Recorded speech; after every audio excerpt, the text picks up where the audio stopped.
So I chose to write about how I think video game developers have misused technology to effectively harm society as a whole with their portrayal of women in video games.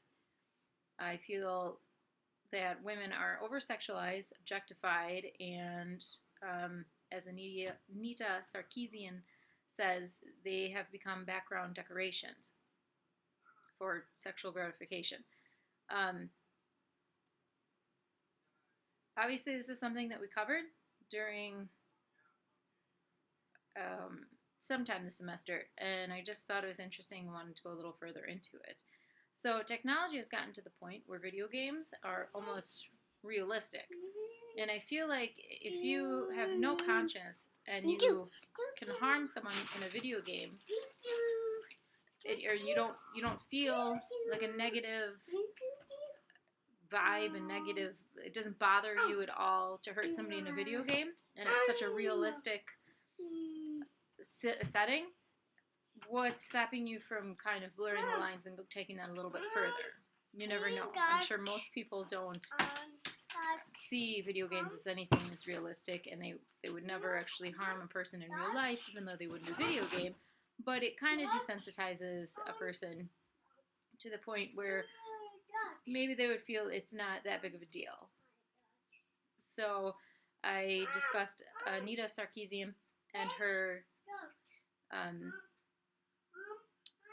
video, Women as Background Decoration, Part 1, Tropes versus Women in Video Games. And she kind of discusses how back in 1971, this game called Computer Space came out, and the way it was marketed was with a very sexy woman with see-through clothes where you could see her underwear. This kind of shows... Dusty, stop. This kind of shows the evolution of video games and how women are used in marketing it, and then eventually those women became a part of the game itself. I wanted to point out, my example in my paper is the Grand Theft Auto franchise. So this game came out in 1997. There have been 5 games so far, and they have sold over 220 million copies worldwide since 1997. So it's not only surviving, but it is a thriving franchise. And the whole premise of the game is to become the bad guy and complete tasks in order to rise through the ranks of the criminal underworld. And there's really no bad deed that you can't do in this game. You can do whatever you want to do. So I watched a YouTube video that this guy posted on YouTube, obviously, called Grand Theft Auto 5, The Worst Thing You Can Do, ? So he took the controller and he ran into the road where he got hit by a car, and he decided to pull the female driver from the car so he could punch her. He called the female driver a hoe and attempted to hit her, and she ran off. So he got into the car and he said, "I'm going to kill her with her own car. Ironic?" And he chased her down the street, calling her babe, which is kind of condescending, while searching for her. And this man with the controller is driving around, and he starts shooting the woman when he finds her and calling her names. And the character in the game, every once in a while, he pipes up and says something, and he actually called the woman a bitch. So not only do we have the person who's holding the controller saying derogatory things, but now you have the actual player saying derogatory things. And the game player celebrated her death after he shot her like 20 times, just unnecessarily. And then he made derogatory comments about her breasts, and in the end, the man with the controller actually made a comment about how weird and uncomfortable the experience was for him. So I'm not sure if he did it just to kind of show what you can do on the game.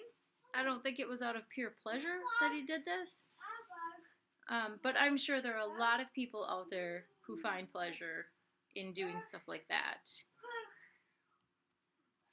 So that's just one example that I decided to use. I also kind of compared the difference between, you have like, that's Grand Theft Auto is reality. It's based on these towns, these cities like New York and California, these huge cities. It's not their names, but you know it's supposed to be New York City. And everything is just, it's realistic. All the women in there are dressed very average.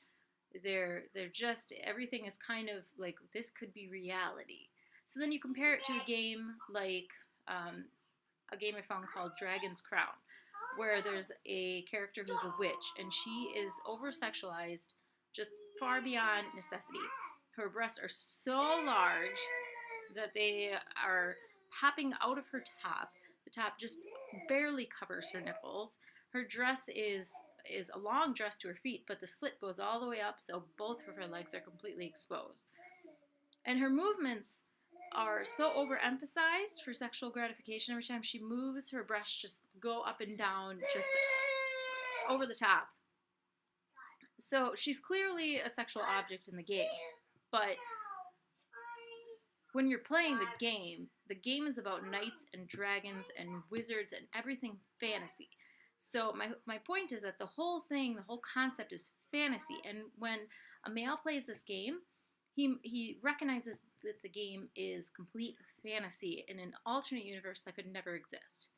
So I'm not saying that this character should be praised as okay in any way, shape, or form. I still think that she is over-sexualized beyond necessity, and they could tone her down a lot. But the point is, there's a difference between a game that represents fantasy and represents a potential reality.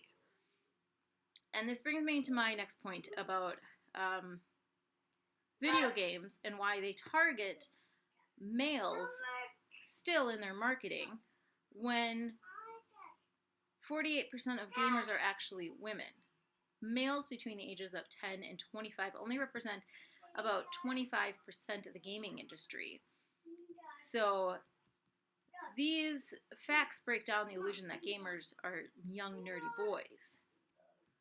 So maybe video game creators should look at the stats and see that it's evolving and that it's no longer predominantly male, and females are partaking in almost as much as men do. So if the demographics are changing, shouldn't the marketing tactics change also to accommodate that? If anybody has any thoughts on that, let me know.